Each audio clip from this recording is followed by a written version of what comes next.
This is the reply of Christ. Neither this man nor his parents sinned, said Jesus, but this happened so that the work of God might be displayed in his life. Now let me stop right there for just a second. This guy was born blind. He's never seen a thing. Never watched a sunrise or a sunset. He's never seen a flower. He's never seen a hillside. He's never seen the Sea of Galilee, which is a beautiful place. He's never seen anything in his life. Blind all of his life. And if you were to ask him when he was 5 years old, 15 years old, 25 years old, 35, however old he is, what is the biggest problem in your life? What's a bad thing in your life? He'd say, my blindness. But that's him seeing his life from his perspective, just like you see your life from your perspective. But Jesus saw his life from its totality, its complete perspective. He saw beginning, middle, and the end of his life. And he says, when I look at this man's life, first of all, nobody sinned. Bad things happen. But let me tell you about this bad thing of blindness in his life. Let me tell you something wonderful. Here's what he says.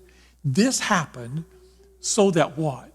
The work of God may be displayed in his life. It may be the worst thing about you. You think that you're too old or too short or too disabled or too bald or too big or too small or too uneducated or too shy or too afraid. God can take the weakest part of your life and use it for his glory.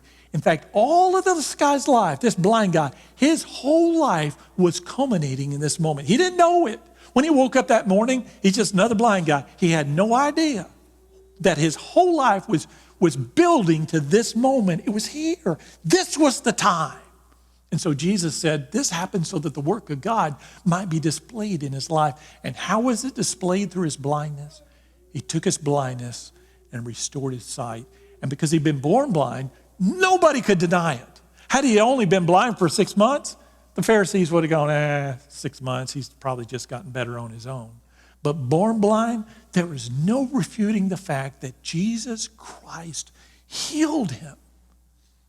It was irrefutable proof of his divinity and how important that was for that man. That man is now in heaven. For the last 2,000 years, he's probably going around to everybody going, I was the guy. I was the guy.